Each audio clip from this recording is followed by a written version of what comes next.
Welcome to the deep dive. You're here because, well, you want to get smart fast, right? Yeah.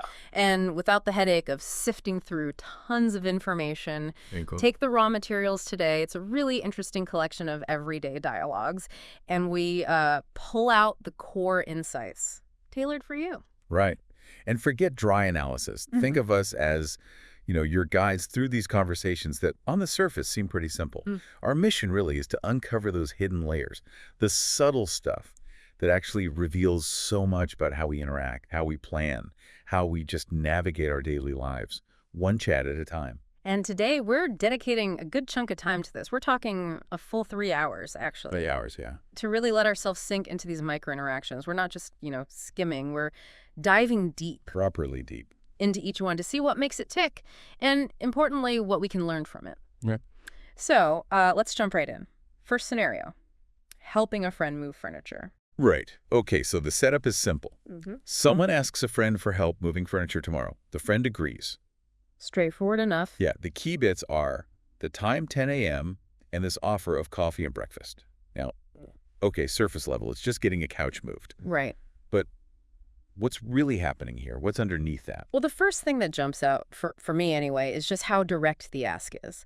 There's no beating around the bush. No hedging, no if you're not busy. Exactly. It's a clear, I need help. And the answer is basically an immediate, sure. What does that signal about their friendship, do you think? It suggests, well, quite a bit of trust, doesn't it? And a comfortable dynamic.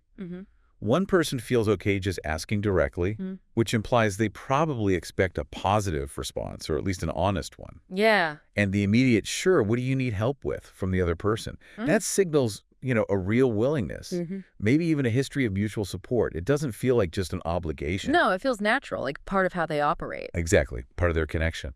And then you get the specifics. 10 a.m., it's practical, sets the time, creates a clear commitment. Right. But let's not skip over the social sweetener, the I'll get us some coffee and breakfast. That's more than just fuel for lifting, isn't it? Oh, absolutely. It totally transforms. It goes from being just a favor, maybe even a chore. Yeah, a bit of a pain. To being a shared event. That coffee and breakfast, it's not just practical. It's social bonding. It's a way of saying, hey, I really value your help, and I want to make this, pleasant. It softens the whole thing, the fact that one person is asking for something significant. It does. Yeah. And offering food, offering sustenance, that's such a basic, ingrained human way to show care, to build rapport. It's fundamental. It's like a little ritual almost, turning this potentially awkward task into a moment of connection. And the helper's reply, sounds good, I'll be there. It's concise, it's solid, seals the deal. Reassuring. But okay, digging a bit deeper than the agreement itself, what are the unspoken things going on here? What's implied? Well, what's interesting is the implicit understanding of reciprocity. It's not spelled out. No one's saying you owe me one. Exactly. Bleh. But there's likely this underlying expectation, this social norm, that favors tend to balance out over time. Maybe not immediately, maybe not in the exact same way, but they do. So this exchange is kind of reinforcing their social capital, investing in the friendship. I think so, yeah. They're investing in their friendship through this act of assistance, this give and take. It really makes you think how often we do these small acts of support without consciously analyzing the deeper social mechanics. All the kind. It's more than just getting a job done. It's keeping those relationship threads strong. Precisely. And this simple dialogue, it really highlights a basic aspect of how we function socially. We rely on each other. We build these support networks. And interactions like this, even seemingly small ones, are like the glue holding those networks together. Yeah. Imagine if that kind of informal helping just stopped. Yeah, that's a sobering thought. Society would look very different. Okay, let's shift gears slightly. A different dynamic in the next one. Requesting and providing a brochure feels a bit more formal, this one. It does, yeah. The tone definitely shifts. Less personal, maybe more transactional. Transactional, good word.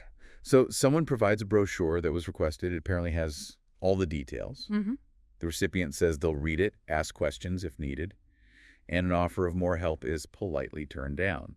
What strikes you here? The efficiency, maybe? The initial request probably happened earlier off stage, as it were. Right. This is the follow-through. And this is the fulfillment. That phrase, this has all the details I need, it seems quite important. It confirms the provider met the request. What's the significance of that kind of clarity? Well, clarity is just crucial, isn't it? Especially in, say, professional settings or information exchange like this. Well, It cuts down on ambiguity. It sets expectation. avoids confusion. Right. By saying it has all the details, the provider is basically saying, here you go, the complete info you asked for. It prevents potential follow-up questions about missing information and lets the recipient know they should have what they need. Makes sense. And then the provider follows up with, let me know if you have any questions about it. That feels like standard politeness, but is there more to it? I think there is. It's Yeah. more than just being polite. It's proactive. It's ensuring understanding. Okay. Even with a document that supposedly has all the details, the provider anticipates there might still be questions, areas needing clarification. Right, because reading something isn't always the same as understanding it perfectly. Exactly. So that open invitation for questions shows a commitment to the recipient actually getting it, a willingness to offer more support, even after handing over the brochure. And the recipient's response is also key. I appreciate it. I'll read through it and get back to you if anything isn't clear. That shows they're taking responsibility too. It does. It's not just passive acceptance. It's like an active commitment. Okay, I will engage with this material. Right. By stating they'll read it and follow up if something isn't clear, they're being proactive about their own understanding. It sets a clear path for any needed future communication. Then it closes with polite formalities. Yeah.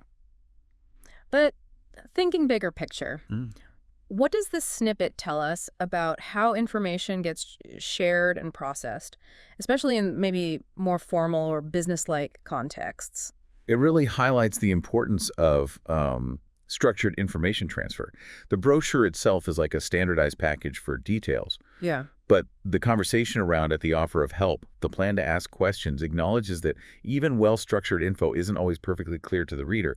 It's a little mini system, really, designed for effective communication and making sure the message lands. It's interesting when you think about the effort that goes into creating brochures or manuals. Right. Huge amounts of time and resources. And this little exchange is sort of the crucial final step in that whole process, making sure it actually works. It's a good reminder, even now with information overload, that clarity and the opportunity for follow-up are still absolutely essential. Okay, shall we move from info exchange to something more forward-looking?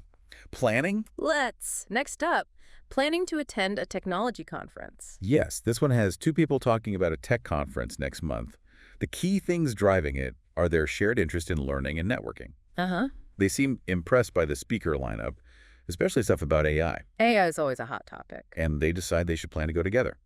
So, what's the initial spark here? What gets the ball rolling? It really seems to be that shared professional interest and the perceived value. Great opportunity to learn and network. That phrase sums up the enthusiasm right at the start. Why is that shared feeling so important, do you think? Well, shared understanding creates instant rapport, doesn't it? A sense of common ground, common purpose. Yeah. Especially professionally. Knowing a colleague values the same things, learning, networking, it kind of validates those priorities for you too. It naturally opens the door for collaborating, sharing the experience, suggests they probably have similar goals. And the fact they agree the speaker lineup is really impressive this year, and they specifically mention excitement about AI advancements. That shows they're not just vaguely interested, they've actually looked into it. Exactly. They've done their homework. This isn't just casual talk. It's based on specific knowledge of the conference content. Right. Mentioning AI shows that focused professional curiosity and that shared excitement. It builds momentum for the idea of actually going. Think about it. An event becomes much more appealing if you know people you respect are also keen. Definitely. Then comes that simple suggestion, maybe we can go together. Simple words, but potentially quite significant. What might be behind that? Could be several things. Practical stuff like sharing travel costs or maybe accommodation. Makes sense. Or the desire for companionship as someone to bounce ideas off, discuss sessions with. Yeah, navigating a big conference alone can be daunting. Right. Maybe even a strategic and networking angle. We could introduce each other to contacts. And like we saw with the moving scenario, just planning together increases the chance it'll actually happen. Accountability. It turns it from, I might go, into, we're planning to go, a joint project. Adds that layer of shared anticipation, and the response is immediate and positive. That's a great idea. Let's plan for it. Seals the deal. Exactly. Mutual enthusiasm. And that commitment to planning shows it's moving from a casual thought to a real intention. That's crucial. How many good ideas just fizzle out because nobody takes that next step? Too many. So what's the bigger significance of this kind of professional collaboration, the shared learning approach? Well, in fields like tech that change so fast, you had to keep learning to stay relevant. Conferences are like concentrated doses of new info, new perspectives. Going with a colleague just enhances that. You can process things together, discuss the takeaways, support each other in networking. It strengthens professional ties and could even lead to new projects or opportunities later on. It's a good reminder that professional growth isn't always a solo mission. Collaboration really can boost the experience and the results. Okay, let's shift now to a more personal decision. Seeking advice on adopting a pet. Okay, so here, someone's thinking about adopting a dog. And importantly, they're asking for advice before doing it. Which is smart. Very smart. The conversation quickly gets into lifestyle, the time needed for walks, for training, and the idea of choosing a breed that actually fits the person's routine. What's your first take on the person asking? They sound responsible. Just the act of asking for advice first suggests they're thinking it through, recognizing it's a big commitment. That question, any advice, is a great starting point. Absolutely. It shows they know it's significant and they want to make a good informed choice. Yeah. And the advisor's follow-up, that's great. Do you have a specific type of pet in mind? Is a nice, gentle way to guide the conversation. Yeah, helps narrow it down. Mm-hmm. And when the person says, yeah, a dog, but they're unsure about the right breed, that shows even more consideration. It's not just, I want a dog, it's, I want the right dog for me and for it. And that's such a crucial piece of responsible pet ownership, isn't it? Realizing different breeds have vastly different needs, different temperaments. Definitely. So the advisor's response, it depends on your lifestyle. Mm-hmm. Do you have time for daily walks and training? That hits the nail on the head. For most dogs, those are absolute musts. Non-negotiables. Right. And I like the seeker's thoughtful reply. I think so, but I want to make sure I choose a breed that fits my routine. They're thinking about the dog's well-being, not just their own desire for a pet. Exactly. That self-awareness is vital. And the advice that follows, that's a good approach. Maybe consider a breed that matches your activity level, reinforces that core principle. Yeah. Mismatch in energy levels. That can lead to so much frustration for both the owner and the poor dog. This simple advice can prevent a lot of problems later.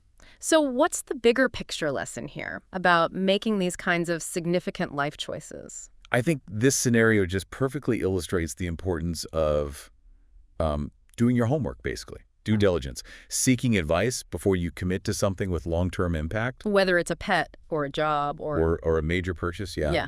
Taking time to think through the practicalities, talking to people who know, making sure it's a good fit. It's just crucial for a positive outcome. Saves a lot of potential heartache. Good reminder. Okay, let's switch back to something more immediate, a sudden need. Asking for a lift to work. Ah, yes. The classic miss the bus scenario. Relatable for many, I suspect. Probably. Key elements. The person needing the ride missed their bus. The other person just happens to be leaving anyway and agrees easily. And there's gratitude and a promise to return the favor. What's the immediate vibe you get from this one? It just feels like a small act of kindness, but one that probably feels huge in the moment. Right. You know, that moment of panic when you miss the bus. Yeah. And then the relief when someone says, sure, hop in. Precisely. And that simple phrase, sure, I was just about to leave anyway, is quite important. It minimizes any feeling that it's a burden for the helper. Yeah, it makes it seem easy for them. Which it might well be. That kind of spontaneity often signals a pretty good neighborly or friendly relationship. Easy give and take. And the gratitude comes through clearly. Thanks, I really appreciate it. I don't want to be late. It underlines the impact. It's not just a ride. It's potentially saving them trouble at work. Exactly. And driver's casual, no problem, just grab your stuff and let's go. It just reinforces their willingness, downplays any inconvenience, keeps it informal, supportive. Then you get the classic acknowledgement, you're a lifesaver, I owe you one. Which brings us back to that reciprocity idea we talked about with the moving furniture. It does, but here it's explicit. An open acknowledgement of the favor, and that implied promise to return it sometime. That social contract, that balance of give and take, it's so fundamental for keeping things running smoothly in communities. Yeah, it keeps things fair, in a way. The final, anytime, let's get going, just wraps it up nicely, reinforces the friendly vibe. So what's the significance of these everyday little acts of helping out?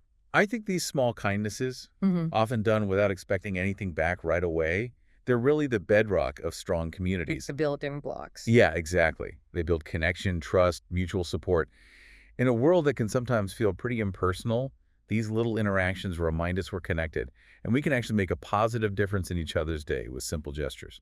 It's a good prompt, maybe, to be open to both asking for help when we need it and offering it when we can. Yeah. Okay, changing lanes again. Someone with a creative spark, considering starting a YouTube channel. Right. So someone has an idea, a YouTube channel, focus, tech tutorials, gadget reviews, and they're asking for an opinion. Putting themselves out there. Exactly. Key responses: enthusiasm from the friend, validation that the niche is popular, some practical advice, good lighting, decent mic, and the fact that the person with the idea has already been researching equipment.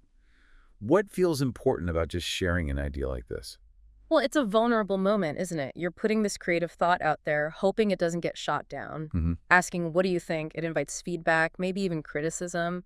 Takes a bit of courage. It really does. So that immediate positive response, that sounds like a great idea. What kind of content? That's crucial initial encouragement. That validation can be super motivating, especially early on. Totally. And when they specify the niche tech tutorials, gadget reviews, the friend acknowledges its potential, calls it a popular niche. Why is validating the idea itself useful? Well, it gives a sense of viability, doesn't it? Yeah. Reinforces the creator's belief that there's actually an audience for this. Right. It's not just some crazy idea. Exactly. Yeah. Knowing there's existing interest can be a huge motivator. And then the advice that follows about needing good lighting and a decent microphone, that's valuable too because it's concrete, practical, addresses key success factors for online video. It's a nice mix encouragement plus some realistic, helpful feedback. Often the best kind. And the detail that the person has already been researching equipment, that tells you something. It really does. It shows they're not just daydreaming, they're serious, taking concrete steps. Putting in the effort already. Yeah, a strong indicator of commitment. They seem willing to invest the time and probably resources to make it happen. And that final bit of encouragement, go for it. I think you'd be great at it. That's just a nice confidence boost. So, stepping back, what's the broader significance of these kinds of conversations? Sharing creative ideas, getting feedback? Oh, they're vital. Vital for fostering new ideas, supporting that entrepreneurial or creative spirit. Positive, constructive feedback can give someone the push they need, the guidance to turn an idea into something real. Yeah. It really highlights how important it is to have a supportive network, people you feel safe sharing those early, maybe half-formed ideas with, and getting honest, helpful responses. Underscores the power of encouragement, for sure. And having people who back your aspirations. Okay, let's pivot to a common frustration. Troubleshooting a printer issue. Ah, the dreaded printer problem. Okay, scenario involves two people, printer's not working, key steps in their process.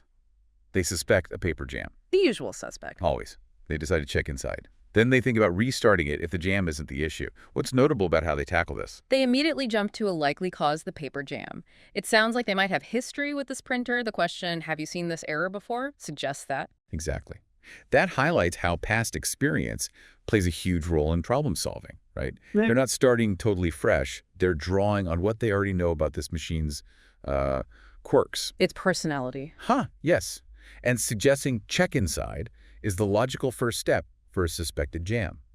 It's targeted based on a likely cause. Simple first.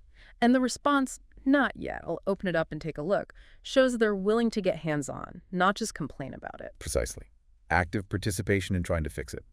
Then the follow-up advice, if that doesn't fix it, we might need to restart it, provides the logical next step.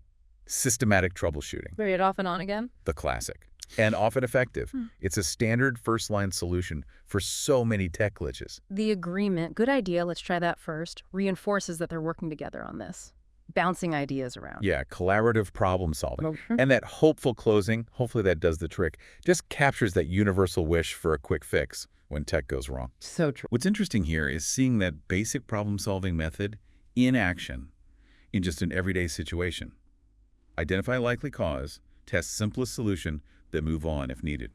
So what's the broader takeaway about how we deal with tech issues? We all face them. Well, it definitely highlights how much we rely on technology and how useful it is to have even basic troubleshooting skills. Often really simple steps, checking cables, restarting, Looking for the obvious physical issue like a jam can actually solve a lot of everyday problems. Caves calling IT immediately. Exactly. It underlines the value of just being a bit methodical rather than getting instantly frustrated or overwhelmed. A little know-how and a calm approach can save time and stress. Good advice. Okay, let's move to an invitation now, one focused on well-being. Inviting someone to join for yoga. Right. One person invites another to yoga tomorrow morning. Key points. The invitee hasn't done yoga before, but sounds interested because it's relaxing and good for flexibility. And the class is early, 7 a.m. What's significant about this invitation? Well, it's a direct invitation to share an activity, specifically one linked to health, well-being. Positive framing. And the response, "That sounds interesting, I've never tried yoga before," is quite open and honest, allows the conversation to develop. That honesty is key, yeah. It lets the inviter address potential worries a beginner might have. And the follow-up, it's really relaxing and great for flexibility, you'll enjoy it, directly tackles those common perceived benefits, offers reassurance. And it seems to work. The invited person says, "All right, I'll give it a shot. What time are you going?" That shows the power of that positive framing. They're willing to try something new. Exactly. Highlighting relaxation and flexibility likely resonated. Asking the time shows they're moving from just thinking about it to actually considering going. Commitment. Then the practical details. 7 a.m., get there early, necessary info for a newbie. Right. And the final, "that works for me, see you then," seals the plan. So, thinking bigger, what's the impact of these kinds of invitations? Getting people involved in healthy activities. Social influence seems huge, right? Absolutely. Social influence plays a massive role in our health choices, our wellness routines. Getting an invite from a friend can just lower the barrier to trying something new. Makes it less intimidating. Less intimidating, provides maybe a bit of accountability. You don't want to let your friend down, and often makes the whole experience more fun. It leverages social connection to promote positive habits. Highlights the value of reaching out, sharing things we find beneficial could make a real difference for someone. Okay, second to last one. Home improvement thoughts. Seeking color suggestions for kitchen repainting. Okay. Someone's thinking of painting their kitchen, looking for color ideas. Their preference? Warm and inviting, but not too bold. Suggestions given are soft yellow or light beige for a cozy feel. And the person plans to get paint samples. What's the core desire being expressed here? It seems to be about creating a specific feeling, an ambience, in what's often the heart of the home, the kitchen. Yeah. Those words, warm and inviting, but not too bold, give pretty clear direction. They do. And it highlights how much color impacts our mood, our perception of a space. This person is consciously trying to shape the atmosphere. The initial response, "That's exciting, are you looking for something bright or neutral?" is a good way to narrow it down even more. And the specific suggestions, soft yellow, light beige, directly address the warm and inviting part and give concrete options. The reasoning, they create a cozy atmosphere, is helpful too. Giving that rationale is key. It helps the person visualize the end result, connect the color to the feeling they want. And the reply, "That sounds nice, I'll check out some paint samples," shows the suggestions landed well. They're moving to the next. Towards making a decision. Right. The final comment, "Good idea, a fresh coat of paint makes a big difference," is just nice encouragement, validating the whole project. Right. So what does this little exchange tell us about our relationship with our homes, our living spaces? Well, it highlights that desire most of us have to personalize our environment, right? To make spaces feel comfortable, make them feel like us. Totally. Our homes are more than just walls and a roof. They're kind of extensions of ourselves. And the choices we make about color, furniture, everything can really affect our well-being, how we feel day to day. It's a good reminder that our surroundings really do matter to our emotional state. Okay, last dialogue. Back to the workplace. Checking on the completion of a sales report. Right. Straightforward professional exchange. One person asks about a sales report needed for a meeting tomorrow. Deadline looming. Exactly. The response is, "Almost done. Just need to double check some figures. There's an offer of help and an assurance it'll be ready on time." What's the main function here? It's pure task management, really, and accountability, making sure things get done. The initial question, "Have you completed the report?" is a direct progress check. Yeah, no ambiguity there. And in a work context, that kind of clear, direct communication about tasks and deadlines is just essential for things to run smoothly. The response, "Almost, I just need to double check a few figures," is a good, concise update. Tells the asker exactly where things stand, nearly finished. And the offer of help, "That's great, let me know if you need any help," shows good teamwork, right? Willingness to pitch in. Definitely. And the reply, thanks, I should have it finished by this afternoon, acknowledges the offer politely, but also shows confidence they can handle it themselves and meet the deadline. Then the reminder about the meeting, perfect, we'll need it for the meeting tomorrow, just gently reinforces the why this deadline matters. Underlines the importance. And that final assurance, I'll make sure it's ready on time, provides the necessary confirmation. Closes the loop. Task status confirmed. So broader takeaway about effective workplace chat. This little exchange really packs in the key elements, doesn't it? Clarity, conciseness, accountability, willingness to offer support, willingness to accept it or decline it clearly, regular updates, clear deadlines. They're just vital for getting work done efficiently and making sure teams function well together. Makes sense. Wow, okay. That was quite the journey through those conversations over these past 3 hours or so. Looking back at all these dialogues, these seemingly simple exchanges, and boom, the answer is just, sure, what do you need help with? No hesitation, really. None at all. No, oh, let me check my calendar. Or maybe Yeah. just straight in with, sure. And then they get into the details. Moving furniture needs an extra pair of hands. And the helper clarifies the time, right?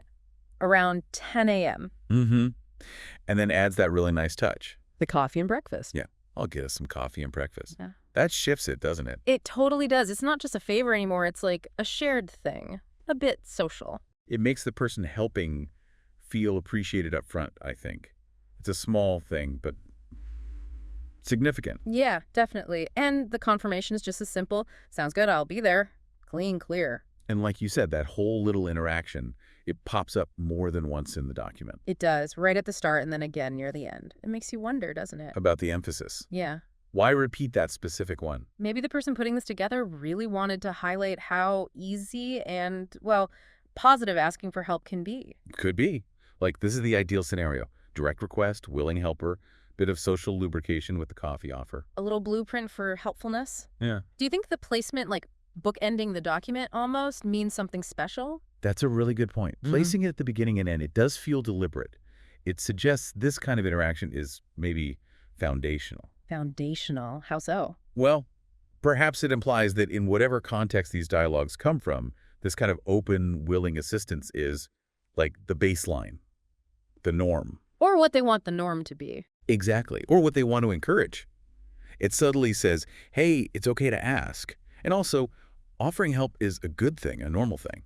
Yeah, it takes away the awkwardness, potentially. And that leads nicely into another example, the one about the brochure. Oh, right. Where someone's fulfilling a request. Yeah, they just say, here is the brochure you requested. Yeah. Simple delivery. And the reply is polite, appreciative. Oh, thank you. This has all the details I need. And notice that bit. This has all the details I need. It's not just thanks, it's specific feedback. It shows they've already glanced at it or know what they were looking for, confirms its value. Exactly. It's active listening, even in a tiny exchange.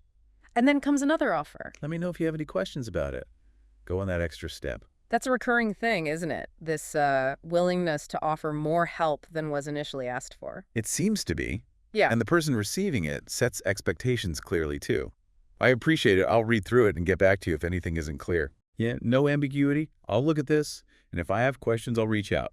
It respects the offer. And the closing remarks are just so pleasant. Right.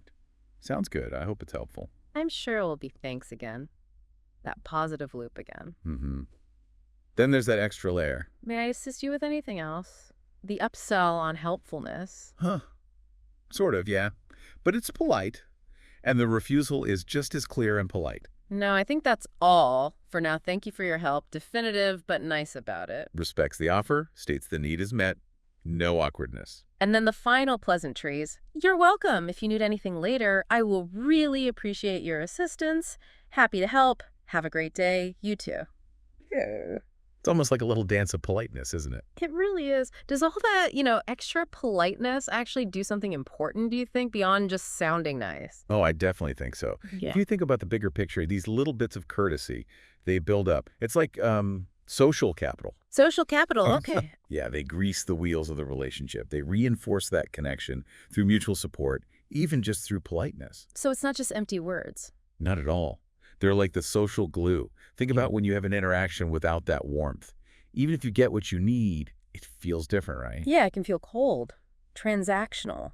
disconnected, maybe. Exactly. So these little pleasantries, they maintain the connection. Okay, let's switch gears slightly. Still in the help zone, but with more urgency, the missed bus scenario. Ah, yes. The morning panic. Totally. The request is immediate, born from a problem. I missed the bus this morning. Can you give me a lift to work? There's a bit more vulnerability there, isn't there? Asking someone to change their routine for you. Definitely. But again, look at the response. Immediate. Positive. Yeah. Sure, I was just about to leave anyway. Right. It minimizes the imposition, even if it is an imposition. Oh, no problem. I was heading out. Which tells you something about their relationship, probably. Or maybe the person is just generally helpful. Either way, no hesitation. And the gratitude is dialed up, too, because of the urgency. Thanks. I really appreciate it. I don't want to be late. You can feel the relief. And the driver's response is just so practical, action-oriented. No problem. Just grab your stuff and let's go. No fuss. Just solving the problem. Love that. And then the big thank you. You're a lifesaver. I owe you one. That lifesaver bit really captures the feeling when someone helps you out of a jam, doesn't it? It does. It escalates the gratitude to match the perceived importance of the help in that moment. But the driver plays it cool. Yeah. Anytime, let's get going. Very casual. Doesn't make a big deal of it. Doesn't, like, bank the favor excessively. Keeps it friendly, normalizes helping each other out. Exactly. It maintains the balance in the relationship. So looking at these three help scenarios, the furniture, the brochure, the lift, what are the big takeaways? What patterns are really standing out? Well, a few things seem pretty consistent. First, asking for help and offering it seems normal, positive even. There's no shame attached. Right. It's presented as just part of how people interact. Second, the communication is really clear. People state their needs directly. They respond directly. Not much beating around the bush. Which is refreshing, actually. It is. Third, gratitude is key. It's expressed consistently and it feels genuine. It closes the loop on the interaction positively. And fourth, all these interactions, even the small ones like the brochure, they're clearly building or maintaining good relationships. They strengthen those social connections. so it's like the document is subtly showing us how asking for and giving help can actually make relationships better if done right. I think that's a fair reading, yeah. It's a sort of quiet instruction manual for mutually supportive interactions. Okay, fascinating. Let's transition then. The second big theme we spotted was around planning things, doing stuff together. Right, shared activities. And we have a couple of good examples in the text. The first one is about a conference. A technology conference. Yeah. And it starts simply with an inquiry. Yeah, someone just asks, are you planning to attend the technology conference next month? Open-ended. Creates an opening. Finds out if there's shared interest. And the reply isn't just yes. No, it's enthusiastic. Yeah. I think it'll be a great opportunity to learn and network. They're already thinking about the benefits. They see the value. And the first person agrees, pointing to something specific. Absolutely. The speaker lineup looks really impressive this year. Yeah. That shared appreciation for a detail, the lineup makes the connection stronger. Yeah, it's not just vague interest anymore. They're focusing in. Then they mention a specific session. AI advancements. Right. Now they're really on the same page. They're kind of co-creating the potential experience in their minds. Which leads very naturally to the suggestion. Maybe we can go together. And I like that maybe. It's tentative, low pressure. It is. Makes it easy to say yes or no, but the answer is yes. A strong yes. That's a great idea. Let's plan for it. So it moves from, are you going, to let's make a plan, quickly and smoothly. Shows real intent to follow through. Good example of planning. Definitely. It solidifies the shared interest into a potential shared action, strengthens the bond, whether it's professional or personal. Okay, the other planning one was yoga. Yoga, yeah. Starts with a direct invitation this time. Do you want to join me for yoga tomorrow morning? Simple invite. And the response shows some hesitation, but also openness. That sounds interesting. I've never tried yoga before. Honest, not shutting it down immediately. No. And the inviter picks up on that. They don't just leave it there. They offer some gentle persuasion. Right, highlighting the benefits. It's really relaxing and great for flexibility. You'll enjoy it. Addressing the never tried it before, implicitly. Selling the experience a little. And it works. It does. All right, I'll give it a shot. What time are you going? That willingness to try something new based on a friend's suggestion is interesting. Shows trust, doesn't it? It really does. And then they nail down the logistics. Class at 7 a.m., arrive a bit early, the practical stuff. Essential for making it actually happen. And the confirmation, that works for me, see you then. plan made. So, looking at the conference and the yoga examples, what's the pattern here for planning shared activities? Well, first, someone has to initiate, right? Proactively suggest something, whether it's asking about interest or a direct invite. Things don't plan themselves. Someone's got to start the ball rolling. Exactly. Oh. Second, finding that shared interest or highlighting the benefits seems really important, especially if there's some initial hesitation, like with the yoga. Overcoming the, I don't know factor. Precisely. And third, and this seems crucial, moving from the general idea to concrete details. Time, place, logistics. Yeah, without that, it just stays a vague, we should do that sometime. Which usually means never. Suggesting a specific activity, a specific time that shows real intention and makes it much easier for the other person to actually commit. Makes total sense. Yeah. Okay, let's move to our third theme then. This one's about seeking and giving advice, suggestions. Right. And the document gives us a few different flavors of this. First up, adopting a pet. Starts very open-ended. I'm thinking of adopting a pet. Any advice? Just putting it out there. Signals they're looking for input before deciding. And the response is smart, tries to narrow things down. That's great. Do you have a specific type of pet in mind? A clarifying question? Very helpful. Gets them focused. And the person says, well, they're thinking dog, but unsure about the breed. Right. Which breed would be best for me? So the advice giver links it to lifestyle. Mm-hmm. It depends on your lifestyle. Do you have time for daily walks and training? Making it practical, realistic. Forces the person to consider the actual commitment involved. I mean, they seem to be thinking that way already.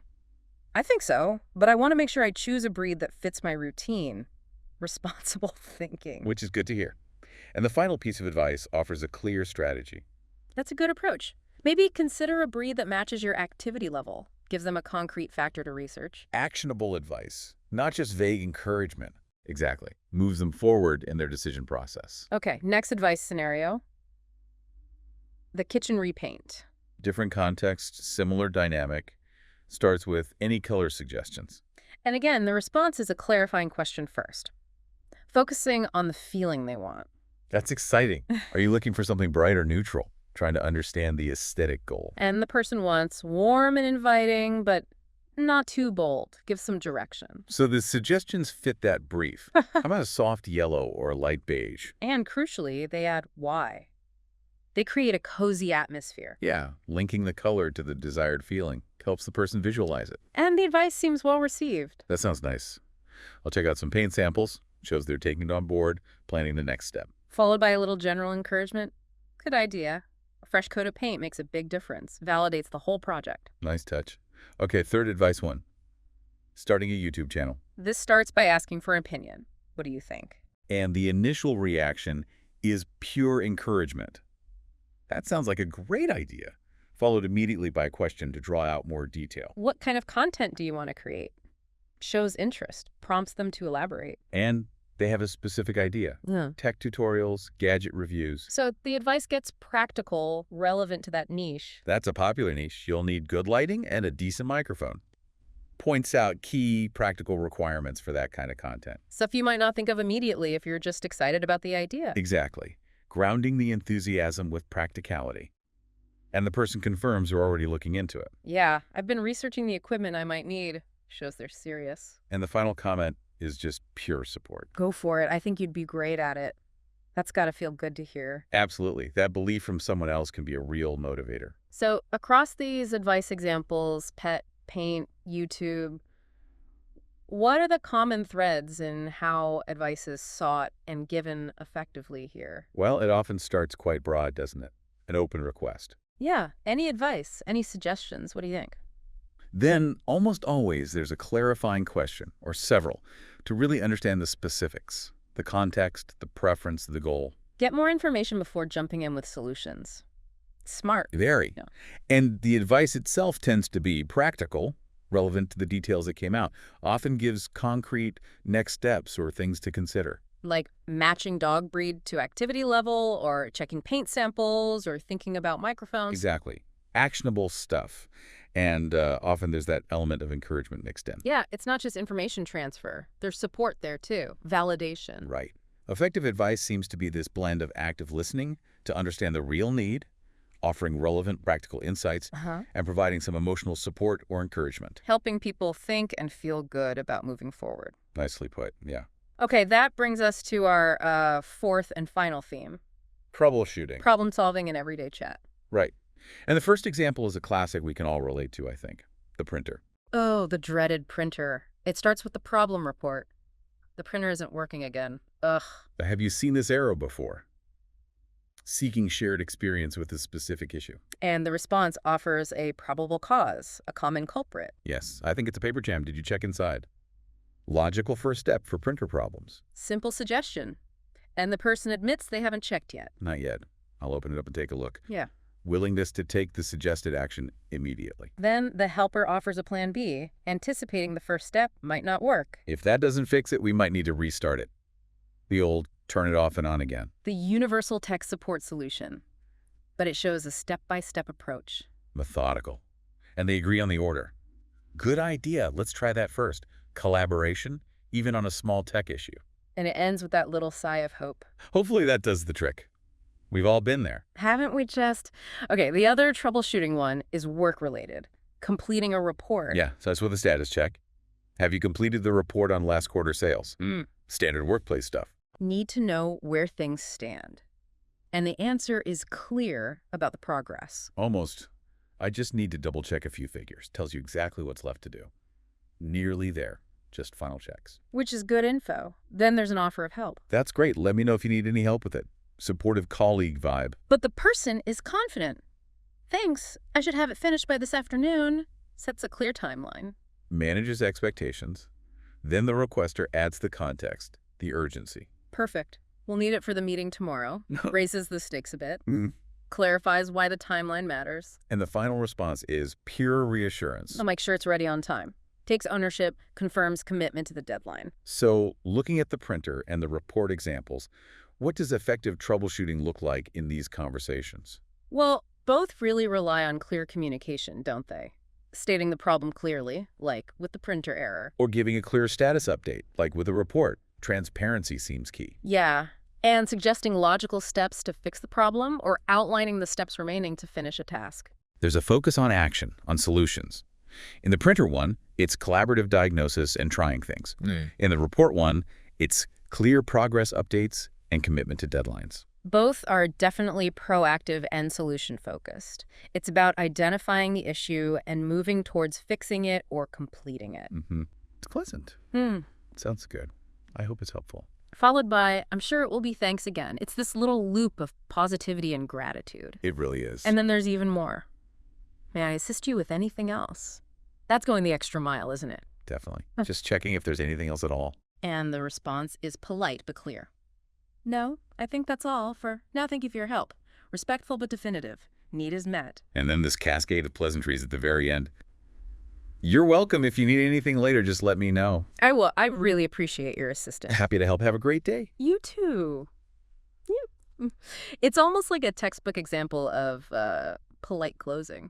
It is. It makes you think, do these small things, these thank yous and your welcomes actually make a big difference to how the interaction feels overall? Oh, I think absolutely. If you connect this to like the bigger picture, this is how you build social capital, right? You reinforce those positive relationships. It's mutual support, simple courtesy.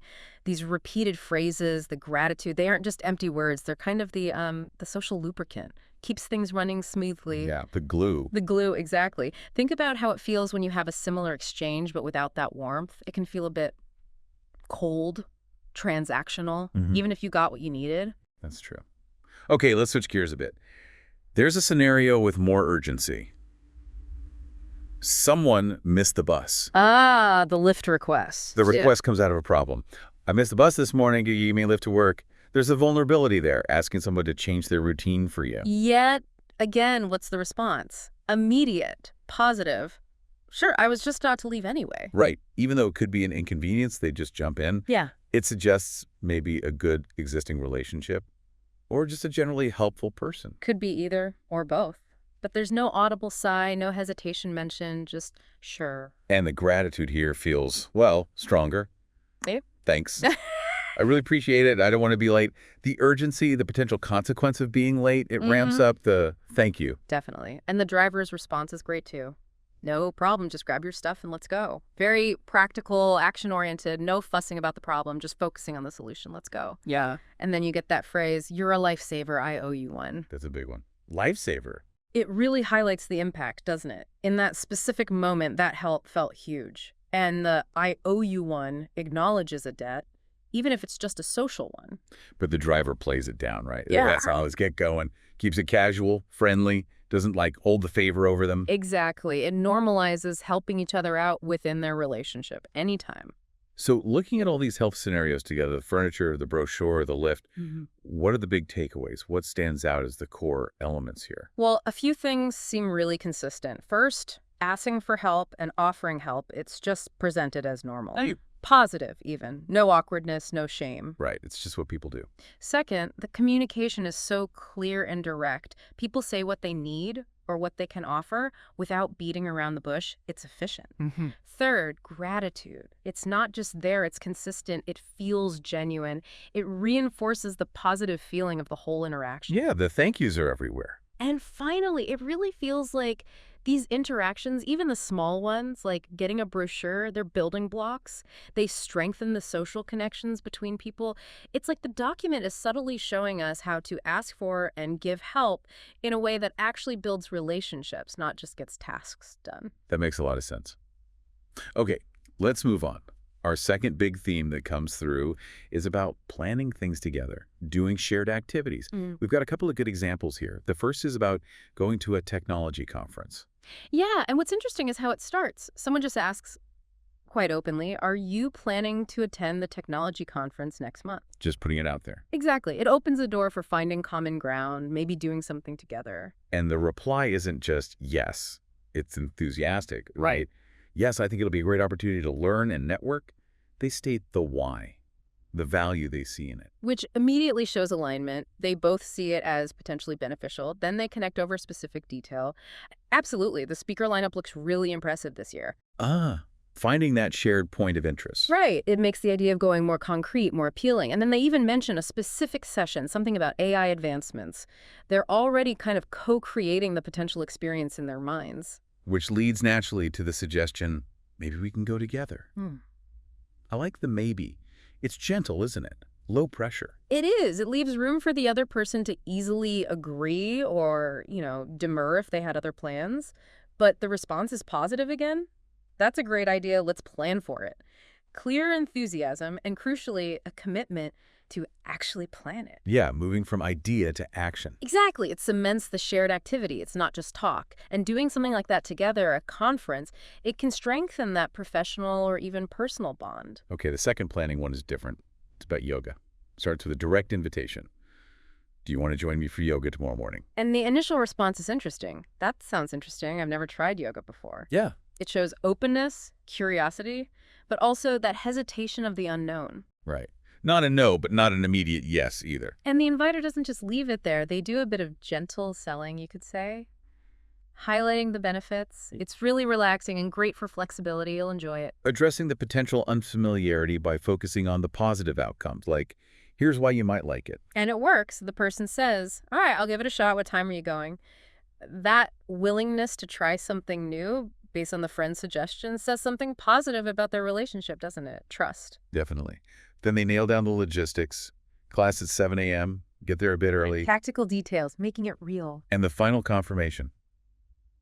That works for me. See you then. Plan locked in.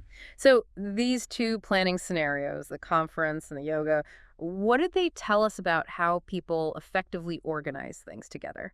Well, a few things stand out. First, someone usually has to initiate, to put the idea out there, whether it's work or fun.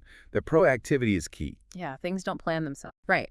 Second, finding that shared interest or explaining the potential benefits, that really helps overcome any hesitation someone might have, especially if it's something new like the yoga.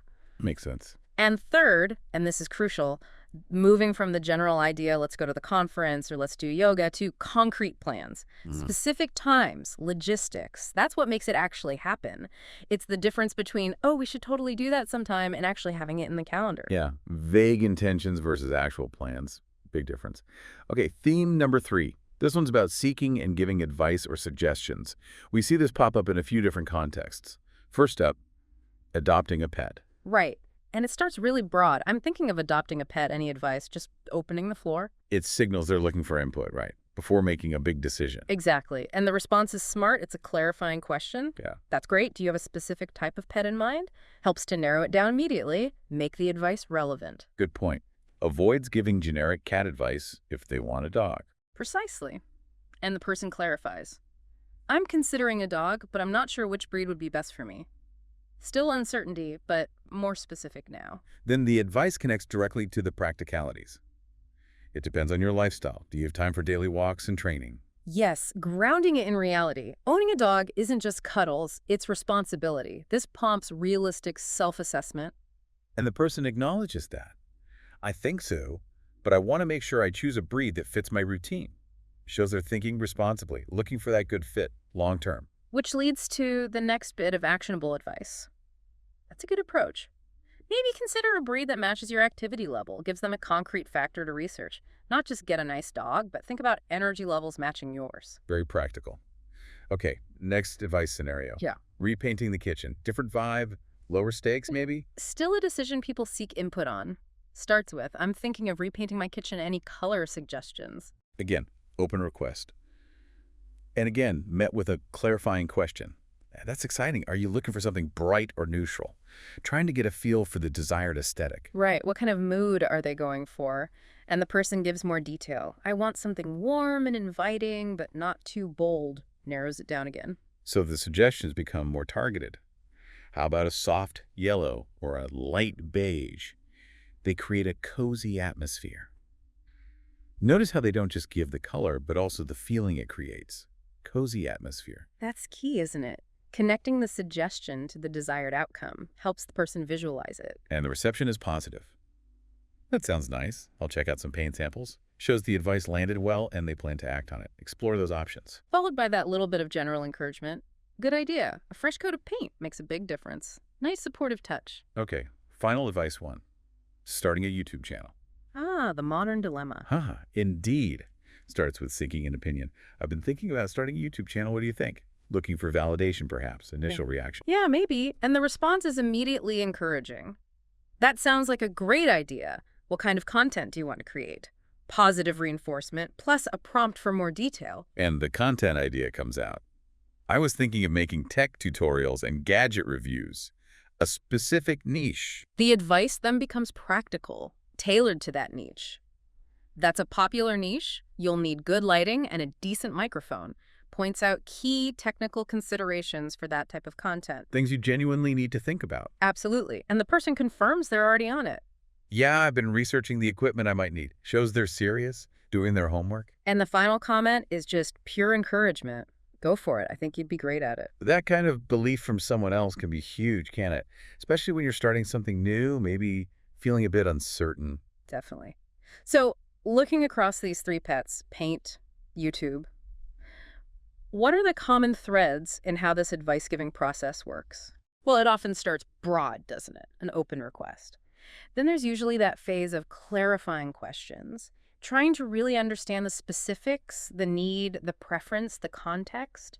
Get the details right. Then the advice itself tends to be practical, relevant to those details, often offering concrete suggestions or maybe criteria to help the person decide, like the activity level for the dog. Yeah, actionable stuff. And maybe most importantly, there's nearly always that element of encouragement woven in. It's not just information transfer, it's support. It's saying, yeah, that's a good idea, or you can do this. So effective advice is more than just answers. It's about listening, tailoring the input, and offering support too. Exactly. It's a more holistic process, really, understanding the question behind the question sometimes and empowering the person asking.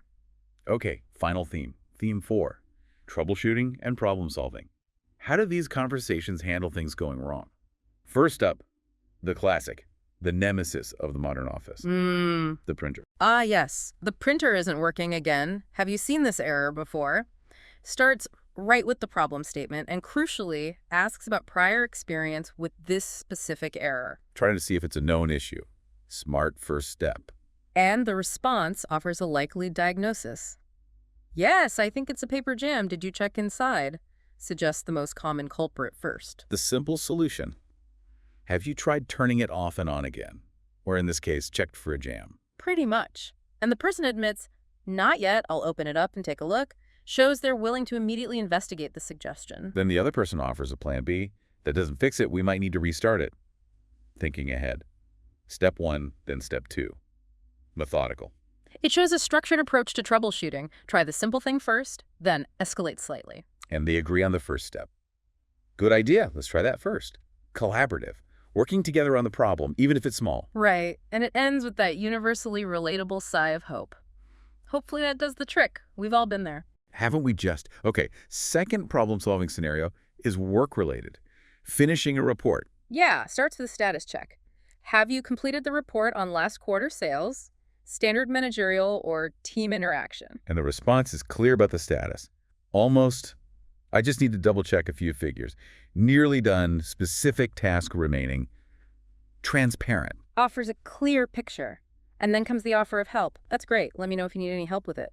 Supportive, collaborative again, even if the person is almost done. And the person confirms the timeline. Thanks, I should have it finished by this afternoon. Setting a clear expectation. Then the importance is underlined. Perfect, we'll need it for the meeting tomorrow. Adds context, urgency, why it needs to be done by the afternoon. Right. Connects the task to its purpose. And the final reassurance, I'll make sure it's ready on time. Taking ownership, confirming commitment to the deadline. So these two troubleshooting examples, the printer, the report, what do they show us about tackling problems effectively in these dialogues? Well, both really underscore clear communication, don't they? For the printer, it's stating the problem clearly, suggesting logical steps, taking action. Step by step. For the report, it's giving clear updates, offering help, setting expectations, understanding deadlines, transparency. And both seem quite proactive, solution-focused. Exactly. They don't just dwell on the problem, they identify it and immediately start moving towards resolution. Whether it's checking the printer or confirming the report deadline, it's about action. Okay, so let's try and wrap this up, bring it all together.